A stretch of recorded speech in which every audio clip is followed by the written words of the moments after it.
Welcome back, ladies and gentlemen, to the spring election coverage. We are joined this evening by our state representative candidates first, and then our governor candidates. On the stage behind me, starting from left to right, is Delson Locke, Erica Exeter Blue, and Parker Baker.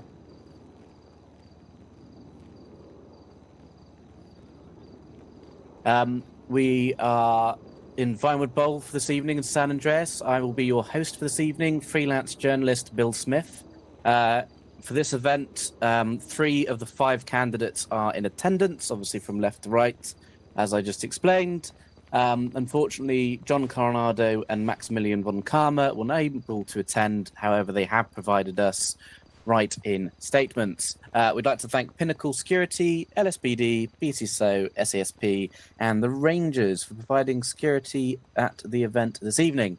We'd also like to thank El Luchador, who are behind you with a food van near the entrance, for providing food and refreshments for the evening. All candidates have agreed to follow the outlined rules for the debate that you've come to know and appreciate over the years. The buzzer for this evening, which signifies 45-second warning before I will forcibly shut them up, is that. Those again, 35 seconds, 45 seconds, etc. Just wrap it up. We've got a lot to get through tonight and not a lot of time. Questions will be directed to each candidate. They'll have roughly 90 seconds to respond. Following the question, there'll be 3 minutes worth of debate, depending on how it goes, with a little bit of leeway at my discretion available if it's a really juicy question or a lot of people are interested. All questions from the public, from you guys sat here in the audience, must be 30 seconds or less, just to try and allow everyone here who wants to ask a question to have the opportunity to do so. It's at my discretion how many we ask. Again, that'll be governed by the clock.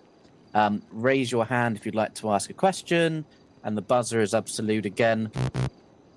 45-second warning. Obey or be shamed. As we've already asked, please put your phones on silent. Do not clap, boo, cheer, or hurl obscenities at our candidates. It takes a lot of courage for them to get up on stage this evening to be here for you and your questioning. The questions from the debate have not been shared with any candidates beforehand. They've been formulated by Weasel News and my mad ramblings, in addition to those submitted by Shout News. Without further ado, we'll begin the debate by allowing each of the candidates behind us 15 seconds to introduce themselves. Delson, we'll begin with you, please. Yep, howdy. Delson Locke, I'm your local masked man. Used to be a mechanic for Benny's Motorworks, and now I work at Something Wicked and generally get to know people. Erica, take it away. Hello everybody, my name is Erica Exeter Blue. Many of you may know me as the local rambler, the local scoundrel here within the state. Yeah, that's me, rambler, scoundrel, and now state rep candidate. The people shouting. Parker, your turn. That is me, Parker Baker, the one and only profound lawyer within the state of San Andreas, turned into a state representative candidate. No. Managed to... Splendid. I think you all managed to maintain that 15-second intro. So thank you very much, everyone. We'll start in the questioning stage, and then we'll move into public questions. So we've already covered a lot of this for some of you at home, our election interviews over at Weasel News. However, for those who haven't seen it, and also for those in the room, Delson, start with why you're running to be a state rep, please. I just want to make some public outreach, change some things in the state that people have been complaining about, and address some concerns of the general public. That was 10 seconds. Delson, you are incredibly concise. Something I very much struggle with. Erica, your turn. I think we're both going to ramble now. Yes, sorry, a little bit of a ramble. Personally, I'm looking to loosen up some of these drug regulations here in the state, as well as increase employee protections and rights. And Parker, take it away. Why are you running? Well, I mean, it's quite as simple as I just want to put change and reform where it needs to be put and not really touch anything that doesn't need fixed, but that's not broken. Splendid. I think this is probably one of the most concise debates we've ever had. And I think I'm doing nothing to help it, to be fair. Any sort of follow-up from any of the reasons why anyone's standing? I know Erica's mentioned about drugs. Other people have mentioned about representation. From the best of my knowledge, none of you have any background in politics. So there's not really much of a track record to go off of. But anyone want to come in on think debate-wise? Yeah, go ahead, Parker. Oh, no, go ahead. You got it. All right, yeah, I've got a couple of things that I want to go over. I want to look at making the punishment harsher around trespassing on government airfields, especially LSIA.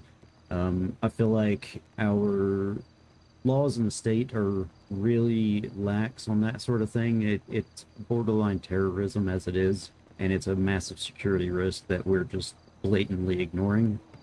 As well as address some of the speeding regulations in the state. A lot of people have expressed concern and confusion about the recent HR 383 that's been passed. Fantastic. Parker, your turn. Of course. So, just one of the fewer things, I guess, that I want to change or reform are things such as the racketeering or RICO law within the state. It definitely needs a rework. It is very much outdated. Obviously, I'll be working with Judiciary, DOJ, PD, PDO, all of the links, and along with the criminal code community to get it all done with. The Victims' Rights Act definitely needs a rework as well. The last legislator, John Coronado, basically merged two bills and reworded it a little bit. Definitely needs to go deeper, make sure the times for that get closer down to the bottom and gets it so that way the victims can get what they need faster and get it to their attorneys. As well as I already have a psych bill protecting psychiatric patients from their data privacy and rights and all that. I already have that written up and ready to send off once I get in to the state representative position. Fantastic. Erica, anything to sort of debate on either of those two topics? Not really, Bill, not really. I wholeheartedly agree with what the two gentlemen to either side of me have said. There's a lot in this state in both the areas of criminal justice and general laws and regulations that need to be looked at. Okay. Based on what all of you have said, I'm going to throw out some hypotheticals for you to try and allow the people at home and in the audience to get a better feel of your judgment of sort of laws and governance. Okay, you guys ready? Yeah, go ahead. I have a boatload of marijuana on me. Not right now, obviously, but I've got a boatload of marijuana on me. And I'm about to sneak through Sandy Airfield to go and sell it to Pink Lotus MC, not affiliated. Is that cool? It's marijuana. Like, maybe they just want to have a party. It may be marijuana, but that doesn't mean I know what you got on you. Unless you're filing with SAFA for permission to cross that airfield. Yeah, but I'm not in a plane, reason. so why do I need to file with SAFA? It's government property, and I feel like I should remind everybody of what happened a few years ago with the whole mutiny scandal. This is a major flaw in our security, as it were. So I want to tighten those things up and make it more strict and urge people not to break those laws just because they want to get there, quote unquote, faster. What jail sentence should I face for simply walking onto Sandy Shores and selling some weed? If you were walking across the airfield, if it's a first time, then that's officer discretion, whether they let you go or whether they think it's a harsher sentence should be required. But obviously, if they find drugs on you, then officer discretion, what they want to do after that. So to go back to your earlier point regarding Sandy Shores Airfield, yeah, you used the word terrorism. So is this to lead the people at home and in the audience to believe that terrorism charges should be up to officer discretion? No. What I am explaining is that the lax that we are giving anyone that crosses any of our government airfields, Sandy, LSIA, it is looked upon too leniently, and there's a massive opportunity for somebody who may not be selling weed to do something a lot harsher. My goal is to try and prevent a Mutiny 2.0 from happening. And if I can even slow it down or stop it by increasing punishment around any laws regarding trespassing and getting into any sort of government buildings involving airfields, then I'm going to try. Because I've personally taken a look at LSIA with the permission of SAFA. Their employees showed me how pitiful the security is here in the state. Very flimsy door locks. They can't lock their gates. I just feel like we need to implement harsher punishment for people who are especially repeat offenders of breaching these areas. Okay. Okay. Let's bring in some of the public. No need to sort of stand up, etc. In the case of selling X amount of marijuana on Sandy Shores Airfield, please raise your hand if you believe with candidate Delsin's idea of harsher punishments, likening to terrorism. And nice and high in the air. Oh, there you go, Brother Jeremy. And I believe the gentleman in the red suit. I can see somebody at the back. There's 3 people who believe that's a thing and that should be a big thing. I'm apolitical, Bill. I don't count. Nice try.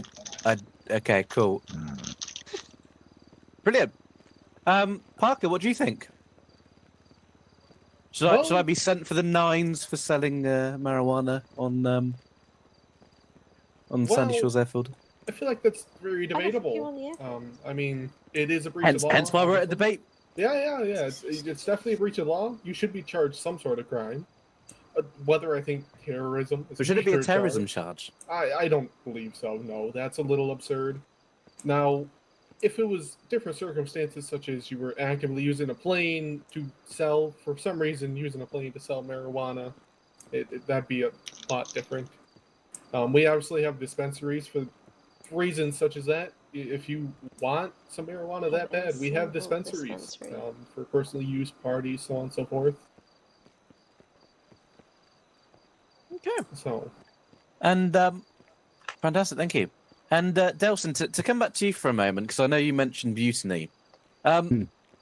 Looking, thinking back to our time when we had to, go through that ridiculous facade, there wasn't any proof that mutiny agents entered the state illegally.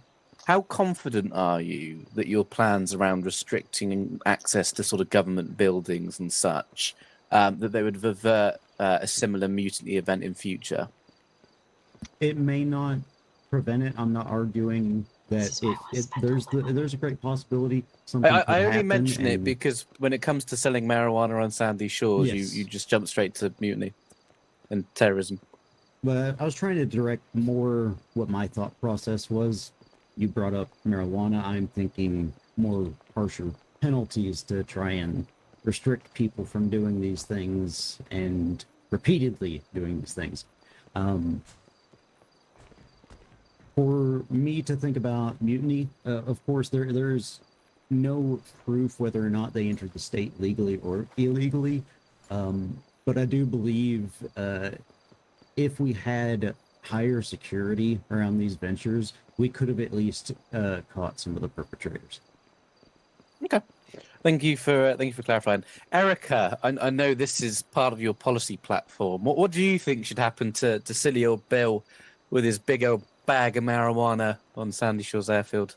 I mean, personally, I think terrorism, being charged with terrorism simply for an unauthorized entry of government property is a far stretch. Terrorism here in the state is something defined as an act that is done for political motivation, or political progress in a particular direction. Simply stepping on government property isn't in itself a politically motivated act. As for the drugs, I personally am in favor of more drug freedoms here in the state. I just at a quantity of what you're describing, Bill. I think, haven't got a large trunk full of it.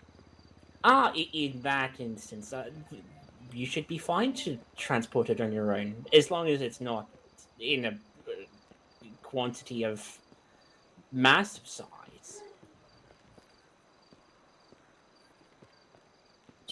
Splendid. So, brilliant. Okay. We've got another one on crime and punishment. Delsin, can you reform a convict? Yes, you can. And the same question to Erica. Absolutely, I'm an example of it myself. And Parker. Well, absolutely. I've seen it firsthand of people that have been convicted turn their life around. Splendid. Okay. Case in point. Should there be at least- laws around party quantities of drugs? Parker. I'm sorry, what was that question? So we're talking about party quantities. So quantities that would be used on a on a sort of average night out, partying. We're not talking about mass production. We're not talking about, large quantities of intent to supply. This is, you finished a long week at Pillbox, and you're going out with some of your homies, and you want to chill out in Southside or other places available in the city. Party quantities that would last you one night and then they're gone. Do you think we should have laws around that?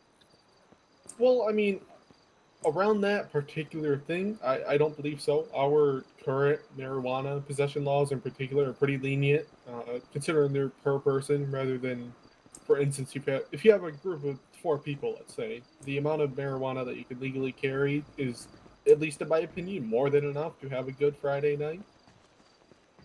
Okay. Delson? Yes. Is that yes to the question? As in, yes, we should have specific laws around party drugs or quantities of party drugs? In my personal opinion, I think the state laws on at least marijuana are plenty lenient.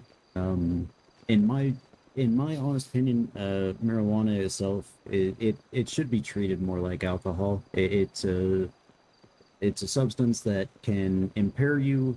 It doesn't do any literal harm to you or those around you. Just treat it with some respect. And honestly, I feel like we could be more lenient on it. But any stuff harder than that, we could definitely take a look at. And finally, Erica, same question.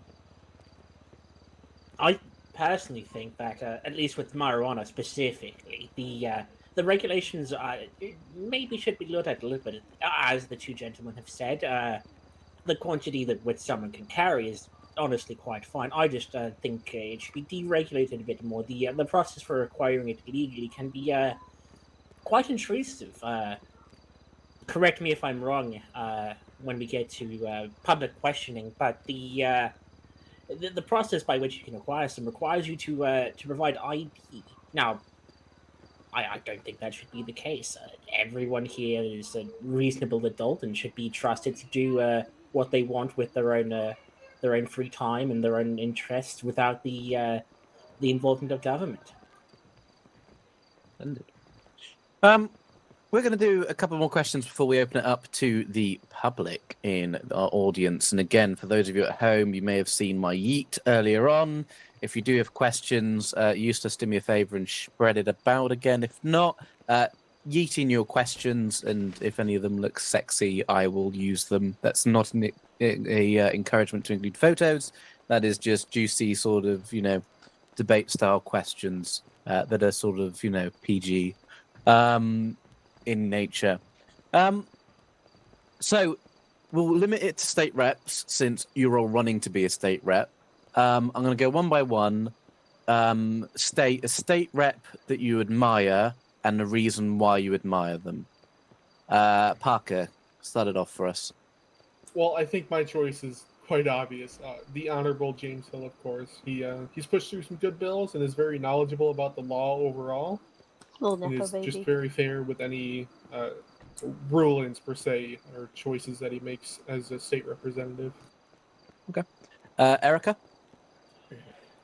Forgive me, I'm not too familiar with many of the current state reps, so I'm going to say a name from the past. Ryan Avery. Despite what you may think of him now and his recent actions, during his time as state rep, he was a fair and reasonable individual who the community respected at large. Nelson? I'm gonna have to agree with Erica here. I don't really have much of an opinion about our current ones, but Rai definitely holds a special place. Like, that guy deserves a lot of respect. Fantastic. Now, same question, but in reverse. State a state representative that you thought shouldn't have held that position, and then a reason why you have you hold that belief. We'll start with Delson this time. Honestly, say I hate to do this because I'm not the biggest fan of throwing shade, but really don't think John Coronado should have been a full-on state rep. I think he would have been more sorted to a state rep assistant position. Just the alarming amount of times that he's gotten frustrated and then decided to pack bills and have them pushed forward to be signed into law after he's had situations happen to himself have just been a little concerning, and some of his former habits just a little bit alarming to me. A disclaimer for those at home. Again, whilst John can't be here this evening, he has provided a statement which we will read before the public questions. Thank you very much, Delson. Erica, your turn. Again, I don't know that much about many of the current state reps, but so I'm going to give an example from the past. Or formers. Tavlar Frostfell, an individual who some of you may not know is a state rep here. I believe not last year, the year before. During his tenure, there was a significant outcry for him to be impeached during his time as state rep. That got in on the back of a quite large cult following, but never followed up on any of his promises. And only bill of note was one that forced the state to switch to energy efficient light bulbs within certain areas of the state. Parker, to finish us off, please. Well, I'm going to have to agree with Dell on this one. I'm not very knowledgeable of the past state representative, but as far as the current ones, I think John Coronado definitely should have been more of a state rep assistant position. While he is very knowledgeable, he's definitely done some bad things. They burning him. Put it that way. Very. To be fair, I lined up for it. I did ask for controversial. So yeah. Two of the four candidates, bearing in mind one of them is John Coronado himself, both disagreeing with John's current term, and I would assume by extension his desire to run for another term. A final question for you all before we read out these statements and then move to the public questions section. Every debate we get candidates who state they want to make changes to the way government departments are run. Do you have any action plans to take regarding various departments that you'd like to champion should you be elected? And finally, at the end of your answer, who have you spoken to at that department already about this? Let's start with Parker. Well, I mean, it's quite simple. My job is to write in legislation. It's not to, for lack of better words, control government departments. That's not my area of expertise. I'm focused on the bills signed into law and make sure they get pushed through and they're up to good quality for the state. Define good quality for the state. Is that in terms of, like, you would say, like a bill's fit for purpose, or what? Well, it's fit for purpose. It's good for the state, and is of course very illegible for the non-lawyers within the state, as there is many of them. So, I want to make sure that it's readable and understandable for the public, rather than just, for instance, lawyers such as PDO and DOJ and the judiciary. Okay. And talking of those departments, have you spoken to any of them during your campaign to try and find the pressure points and the pain points that they have with any existing legislation or any new legislation they'd like implemented if you won? Well, hello. I have not directly spoken with too many of them. I have more of just heard from the public themselves, which I think is more valuable than them. Obviously, I am currently a part of the public defender's office, and as far as I can tell, there's not much that we can argue with. So,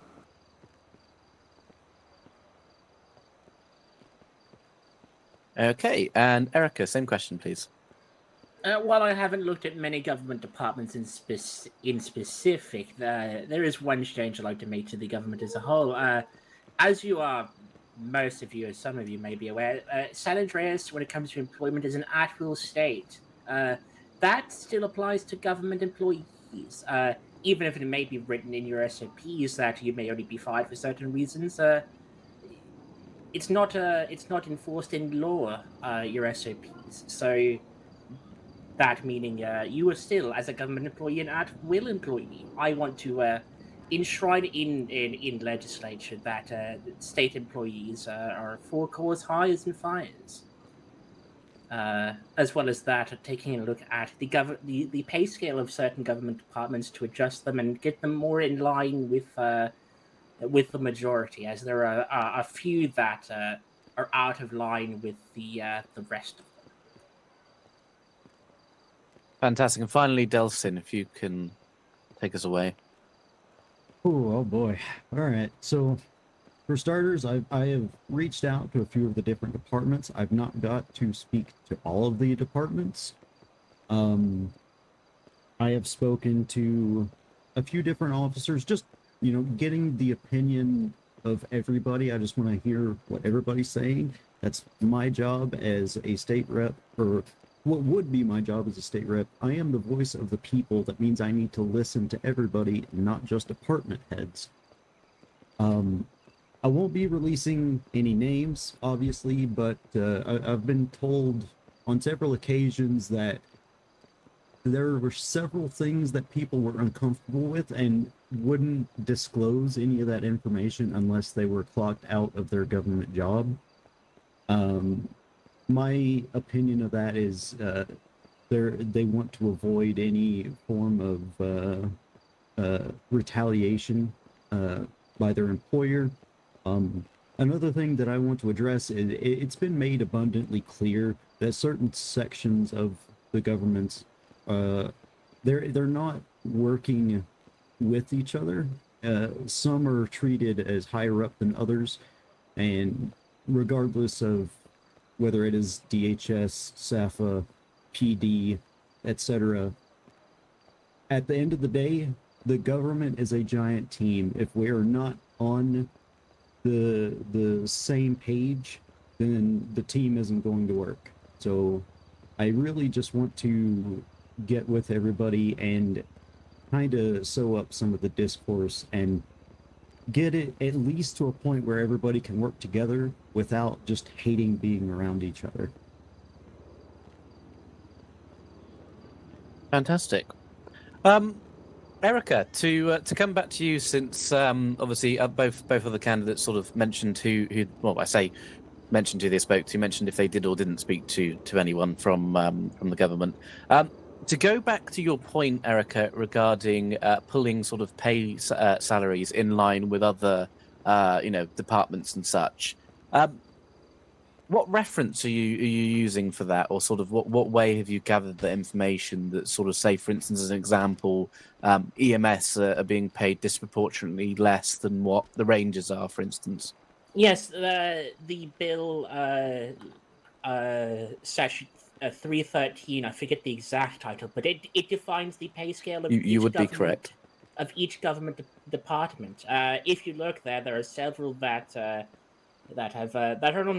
on a scale not similar to the rest of them. It seems there's a two-tiered system for payment schemes within our government, despite the fact that, as Delson said, the government as a whole is one big team. I feel like everyone should have at least the same scale as pay. To give an example, if you were to compare two comparably ranked members of the Flight Authority and PW, the member of PW is being paid quite more than the member of SAFA. I believe it's over $100 more, but I could be mistaken. I've got to admit that's quite impressive that you can quote the HR reference number, and again 313 is correct. That is the one that dictates government salary and sort of pay schedule act from last year. Yes, of course. With that in mind, where does the line between is it the legislator's job and by extension the state reps' jobs to affect the way that government departments operate, or they're run by their bosses, for want of a better word? I wouldn't say so. I believe it's our job as state reps to make sure that everything is in order in terms of laws that dictate these departments. But large scale changes to a department in and of itself is not something we should be doing. Something such as like setting the pay scale, I think, is perfectly fine. It's again, the bill I mentioned, 313, also lays out the compensation for state reps and for other elected positions in the government. I think it's within our interest as state reps to make sure that the legislature makes all departments fair. In response, I don't think you can get fairer than that. We're going to very quickly read out John Coronado and Maximilian von Karma's questions, and then they're going to move over to public questions. Brilliant. Let's get that going. Let me just pull these up on my phone. They've been emailed through. People at home, start thinking of your questions, etc., because we will be going through those again after the second statement's been read out. So, let me turn around. We have Maximilian von Karma's first. Again, unfortunately, he's not able to be here this evening, and he sent in the following statement. My name is Maximilian von Karma, ex-Marine, Los Santos police officer, and proud resident of San Andreas. I'm not running for state representative just to hold a title. I'm running to build something better alongside you. I'm ready to roll up my sleeves and work with every neighborhood, every business, and every citizen to make the platform I believe in a reality. For safer streets, to smarter policies, I believe in a future shaped by action, accountability, and unity. The exact kind of future the Lighthouse Party stands for. I hope to earn your trust, your vote, and a chance to serve with the same honor and commitment I've carried from the Marine Corps to the Los Santos Police Department, and now into public service. And hey, happy Pride Month to everyone. Whether you're celebrating right now, trying to find your ex at the same party again, or just pretending not to recognize someone from Grindr in public, this month's for you. For those of you who want to find out more about Maximilian von Karma, tinyurl.com/von Karma, all lowercase, for more information. A very interesting statement. Do love it. Now for John Coronado's, again unable to join us this evening, sent in the following statement. I am John Coronado, and I am seeking re-election for the honor of serving as your state representative for another 4 months. In my first term as your representative, I streamlined business background checks, defined the rights of crime victims more clearly, reduced the frequency of felony speeding arrests, and accomplished other important tasks that unfortunately did not make it into my law during my first term. This means that my work is not done. I want to continue to serve as your voice and introduce a legal speed map, strengthen protections for victims regarding restraining orders, clearly define administrative searches in legislation, and more. When the voting booths open, remember, re-elect John Coronado for state representative. Again, you've heard from the three candidates that are here. You've heard a statement from John and Maximilian. If you have questions and you're watching from elsewhere, pop your questions in via Yeet, and I will be watching them carefully. Alternatively, raise your hand in the crowd, and we will get you up here to ask a question. Again, 15 seconds, and then you will get a response. The 15 seconds does that then, give you the right to have a follow-up question. We will do that on a ad hoc basis if needed. I can see the Raj Meister General himself. Raj, I believe you ask a question at every state rep debate, so please come along and do thy duty. Thank you so much, Bill.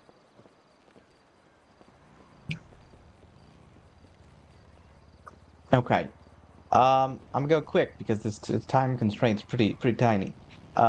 As with every debate and election, I do find there's a little bit of disingenuity.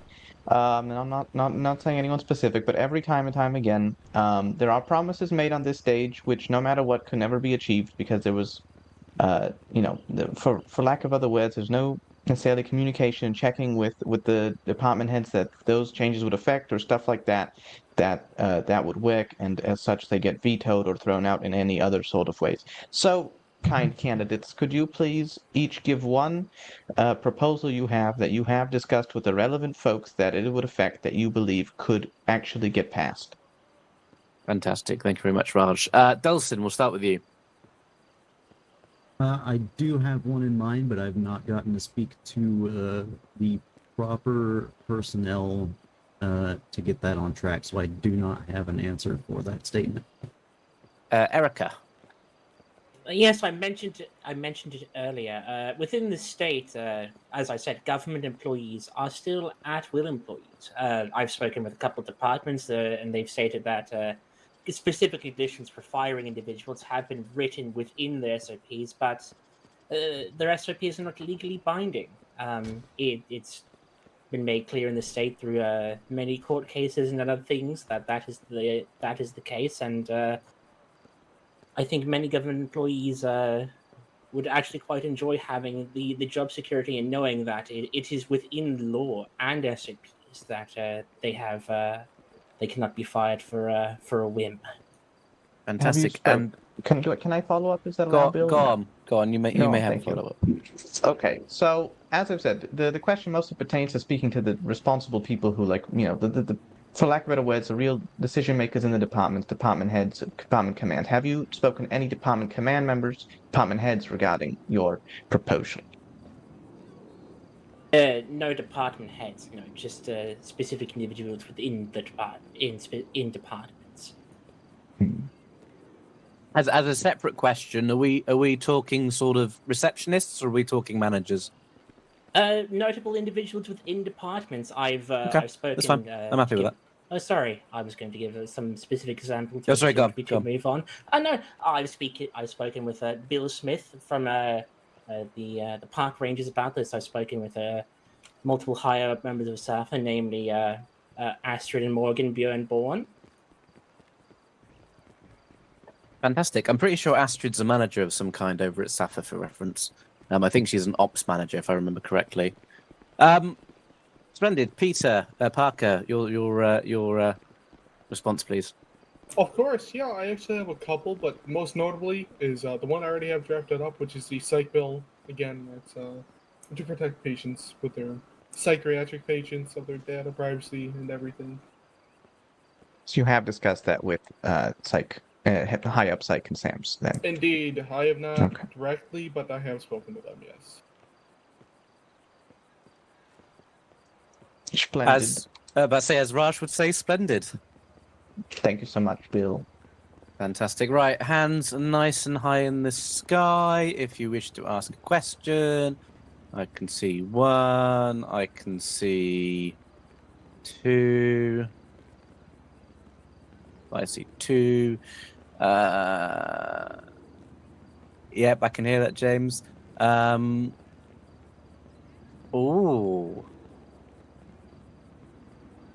I quite like this one before we go to James Hill. For the three candidates who, again, I will caveat this, having been a state rep candidate many, many moons ago. For those of you whose scheduling commitments allowed you to attend this evening, how do you feel about those who were unable to attend the meeting, the debate this evening? We'll start with Parker. Well, I don't really have much to say. I mean, things happen. Well, I don't think it should be, represent them as far as how their scheduling goes. Life events happen.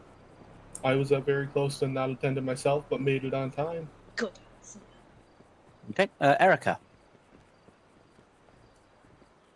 Sorry. I'm not going to make any particular comments towards individuals who may have not been able to show up here. I myself, in fact, need to be leaving quite soon, actually. In fact, after this this round of questioning is done. So I will not make any comments towards anyone who couldn't show up. Okay, and Delson. No comment on the question. I understand we all have obligations, and while this is an important thing, I urge everybody here, including people who are not here but maybe watching at home, please don't look down on any of the other candidates just because they are absent from the debate. Splendid. I'm going to allow James Hill to ask a question. However, he only has 10 seconds rather than 15. James, take it away. Thank you very much, Bill. I'll be very, very quick as I've been given time constraints. So, Representative Exeter Blue, you said that you would enhance employee protections. How will you do this with regard to Section 9 of the San Andreas Constitution, which clearly states that no law shall be passed impairing obligations under contract? You'll need to forgive me. I was not aware of that. If that is the case, I do believe I'll be able to shift what I want to do. Initially, I will admit I wanted to impose a piece of legislation that would outlaw the practice of non-compete clauses here within the state for specific employees. But if that is the case, there are other methods. Other pieces of legislation I want to introduce. I want to introduce enhancements to an already existing bill. I cannot remember the name of or the HR number, but it effectively ensures that those who leave employment for whatever reason are guaranteed any income from that job that they may have pending. I want to specifically decrease the time period by which employers have to pay an individual any pending income they have, and ensure that any late payments or missed payments are any late payments or missed payments can be pursued via legal means more zealously than they already are. Thank you very much. Splendid. Can the lady to the right of Brother Jeremy come and ask her question, please? You have 15 seconds once you reach the podium. It's Peregrine Kovalenko. I'm the Director of Department of Human Services. My question is for Delson. You mentioned the VRA bills. I wanted your opinion on what is slowing down the process to see if you actually understand the process before you proceed. The VRA bills, can you explain? The Victims' Rights Act that you mentioned that you were trying to decrease the time limit on. I didn't mention the Victims' Rights Act. Who was the one who mentioned the VRA then? I That was believe Parker. you're thinking of me. Yeah, Sorry that is about me. that. No worries. So, my main concern is just to get the bill itself rewritten. Obviously, I would like to work with yourself to make sure that it's rewritten properly and improve said times. While I don't understand the internal process of it, I do know that it lacks, as I've seen it firsthand. So again, I just want to, of course, work with you to get that done with. All right. Well, here's an idea. We, DHS, we post the VRA bills like within 3 days of getting them. The process that takes a while is either the cops finishing their reports and the Department of Justice actually obtaining said reports and getting it back to us. So I just wanted to make sure that you were aware of the process. Well, of course, I thank you for that. I will. We could talk about this at a later date if I am elected, of course. But I will course. definitely be sure to work with you, DOJ, and whoever else seems to be involved and get that process streamlined. Appreciate that. And Delson, I apologize once more. No, it's perfectly fine. I understand. Have a great day, everyone. Splendid. Thank you very much. Right, so hands nice and high if you would like to ask a question. In the meantime, we have a yeet question. I do also have the answer to this thanks to our interviews that are available over on Weasel News. Somebody asks, I'd like to know thoughts on street racing from candidates, but I'm too shy to come up. Parker, what do you think of street racing? Well, I think it's a real shame that it happens. We have lovely events such as I forget what it's called. I believe it's the Nexus Speed Fest or something along them lines. They have been hosting events quite recently. One of which I attended. It was quite cool to see. I think if people really want to race, they should attend those. That way it's a safe environment and, of course, legal. Splendid. To mix things up, Elsin, what do you think about street racing? I hold no strong opinion toward or for it. There are issues regarding it, of course, but I feel like there are better places we can put our focus. Splendid. Erica. My sentiments lie with Delson. Okay. For those of you at home and in the crowd, head over to Weasel News. Maximilian von Karma is in support of street racing at the docks.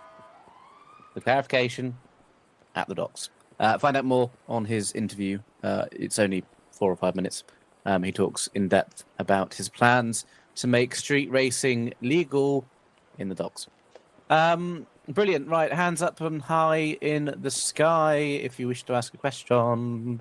I see 1. I see 2. I see 3. We've already been in James's column. The person at the back with the lovely long hair and the blue sunglasses, please feel free to come up and ask your question.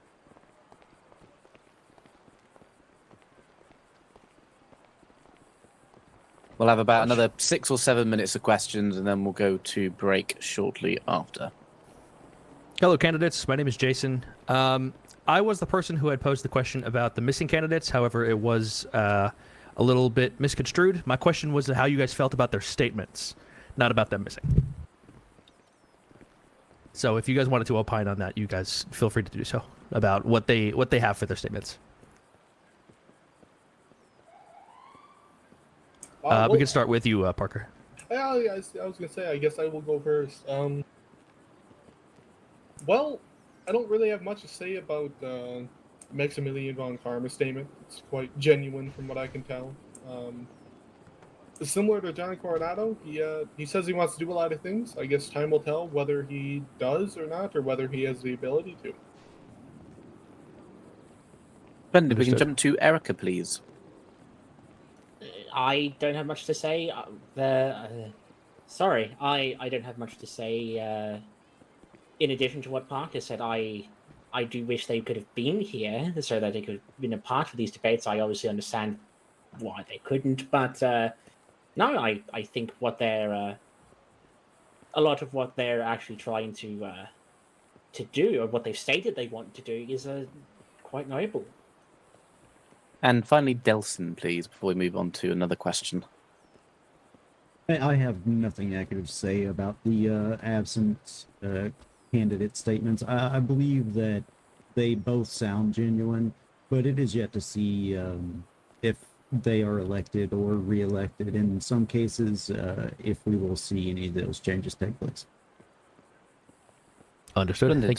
Thank you very much for your time. Thank you very much, Jason. Hands up nice and high if you'd like to ask a question. I see 1. I see 3.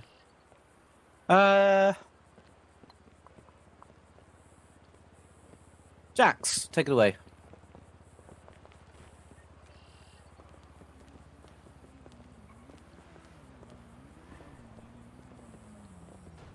Hello, hello. I promise you guys are going to get the nicer version of these questions today. So my question is, and this is a very relevant one. I do have to preemptively say this is my questions, my opinions as my own person, and does not represent the entirety of the executive or government branch.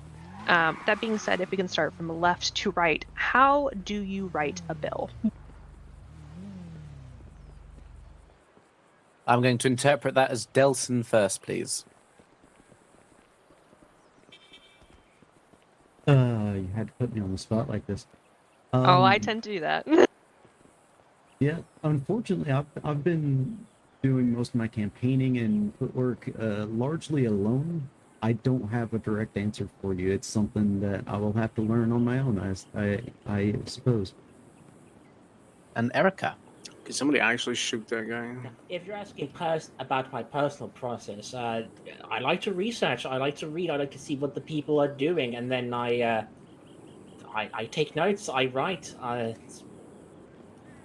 and make sure that whatever is written down is in an appropriate format and is reads as I wish to have it interpreted into law. I think the wording by which we write our bills is very important, especially if it's going to be interpreted by those in the legal field and the state at large. Parker, finish this off, please, before we move on to Ernst. Well, of course. I mean, it's as simple as maybe find a problem. If there's no problem, no need for a bill. Discuss said problem, draft or find a solution to start with it. Draft up the bill, take action of the bill, submit the bill, and then obviously defend the bill if there's any arguments against it. Perfect. Thank you, Parker. Wonderful. Thank you very much, Jax. Ernst, get up there. Schnell, schnell. I will do my best. Hello, my name is Ernst Schneider. I'm currently Assistant State Public Defender with the Public Defender's Office. I am, in fact, speaking on behalf of the Public Defender's Office. I have a second question that will come later. That's just my personal one.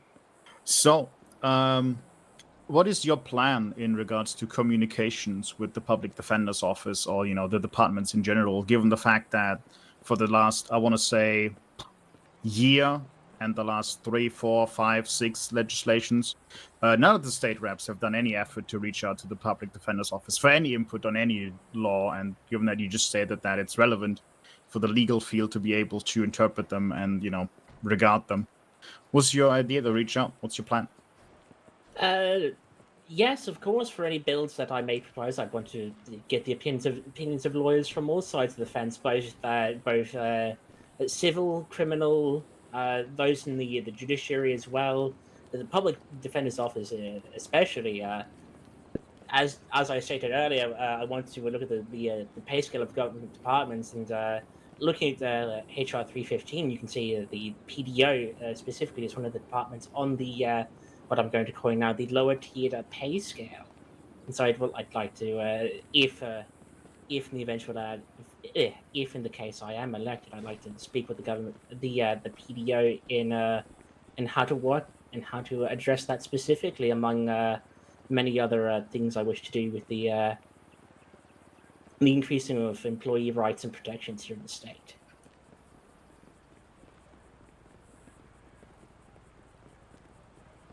What about the other two? Well, I think my answer is quite easy. I obviously worked with the Public Defender's Office for a little while now, so I of course have an easy time communicating with them, and I will be sure to do that.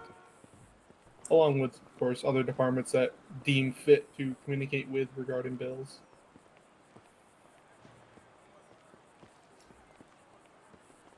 I'm just going to preface my answer with I see things more logically and don't necessarily understand things like other people would. But in answer to your question, it's going to be a short form answer. I'm quite literally just going to either show up and start talking to PDO or call and talk to PDO. It's communication. It's pretty simple to me. Wonderful. Thank you very much. Thank you very much. I am going to have to excuse Erica Exca Blue. She's made us aware previously that she needs to run off at 6 o'clock. Is that still the case? Yes, it is, Bill. Yes, it is. Splendid. Please run the hell out of here. If you see a woman blue hair running, don't tackle her, security. She simply has to leave. James Hill, please ask your next question. Hello again. This one is for Delsin. Delsin, you mentioned that you wanted to make terroristic act to carry a harsher punishment during your question posed earlier on. The issue that I have with this is literally a held until arraignment charge and is judge's discretion on both the time and the fine. How are you going to make it tougher? It's as tough as you can get it. I believe there's still incentivization to be done to make harsher penalties rather than cut and dry up to their discretion, because their discretion could lie anywhere from a few months to the nines.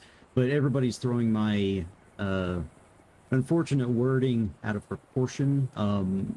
The general idea is that it is a massive security risk that we are not actually treating a lot of our government properties, like the airfields, with as much respect and importance as we should. Okay, just to follow up on that, so you're stating that you'd impose minimum sentencing requirements for the relevant act? That would be more accurate, yes. I see. Okay, thank you very much.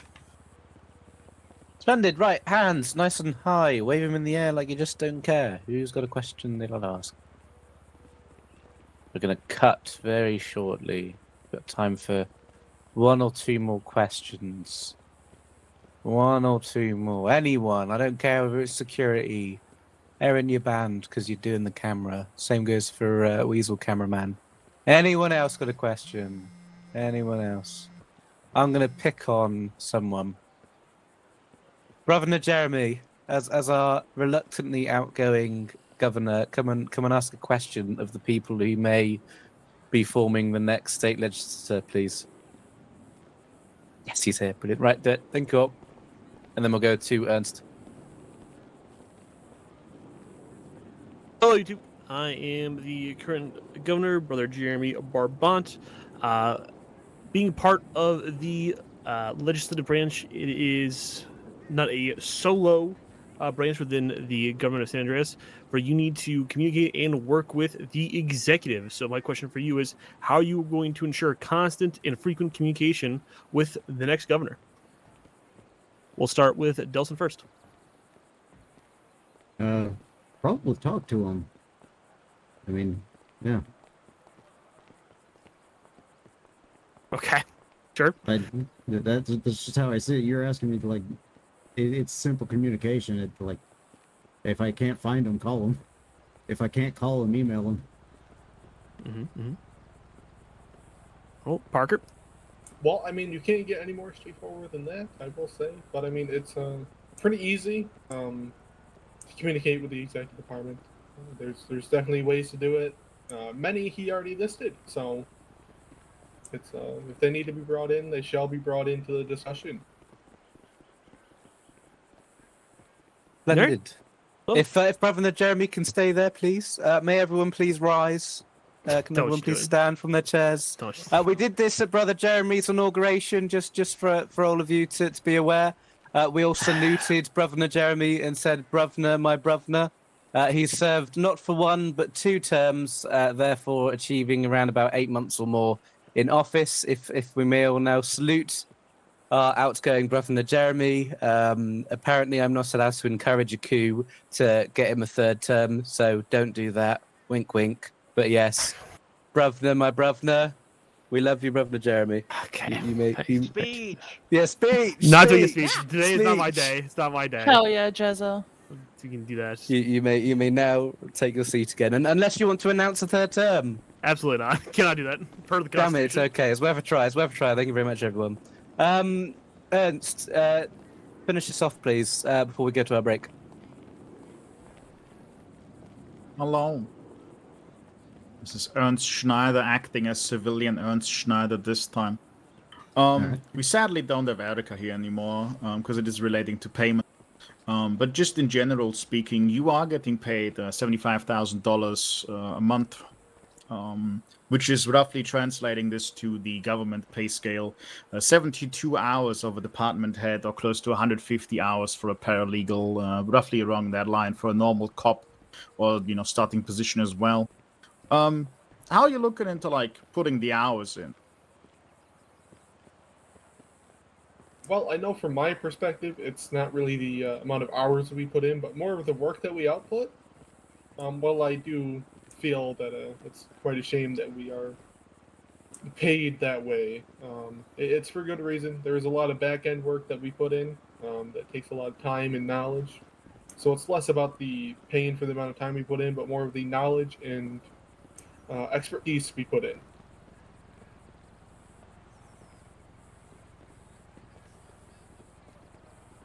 I have no comment one way or the other.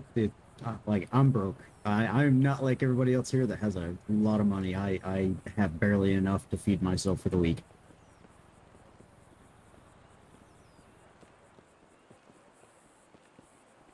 I'm mainly just asking this question because let's just say we can count the work in the bills that has been done to the last two legislation on, one hand or two hands.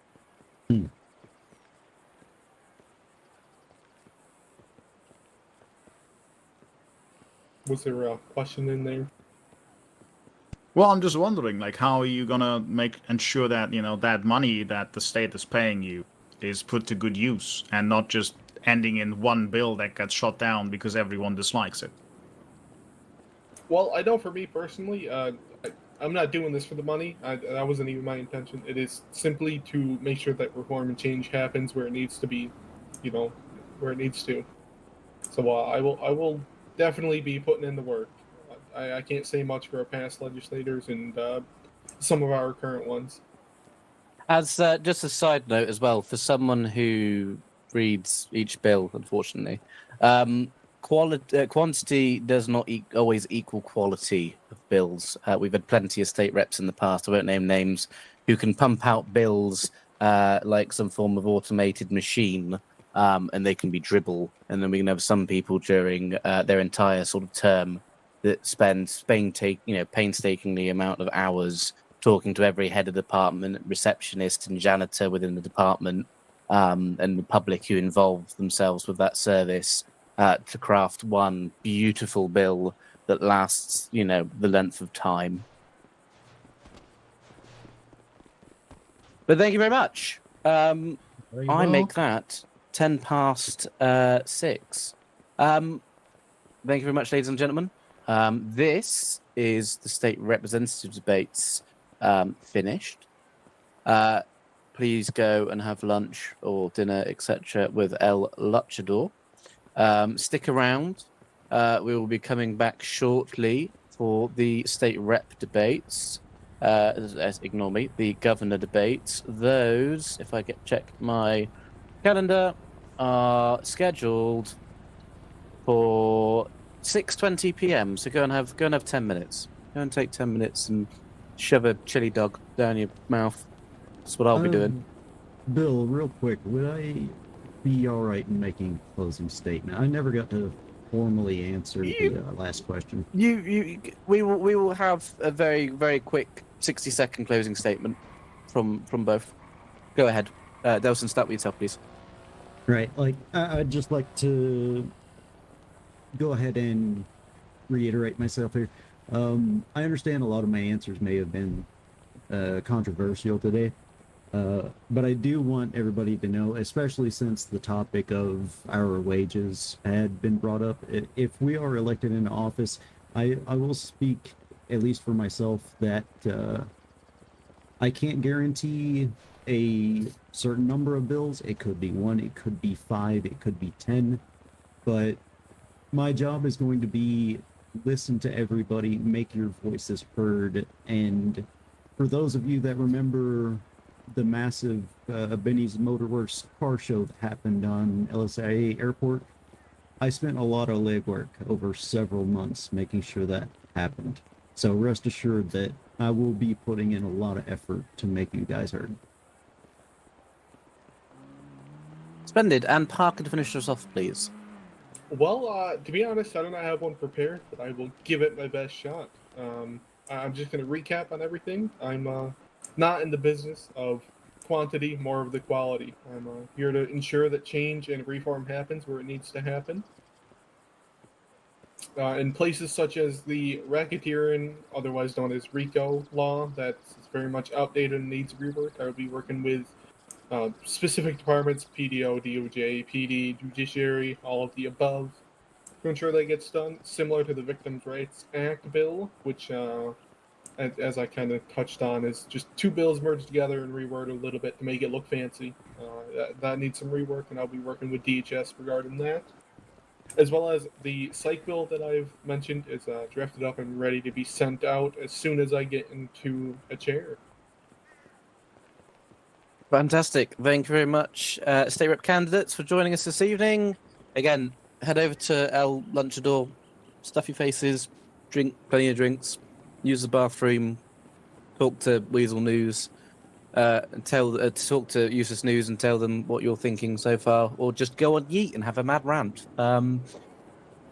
It's your life. Go and live it. Please vacate the stage because things are going to start moving. We're going to get some bulldozers and stuff. Little mini ones, like RC bulldozers. You won't really see them that much. They're not as cool as the Killdozer. Unfortunately, we didn't have the budget for the Killdozer, so maybe next year. Maybe next year we'll have Killdozer. I'm so sorry. Wouldn't be the first time. Right. Thank you very much. Anywhere off the stage is safe. Go and talk.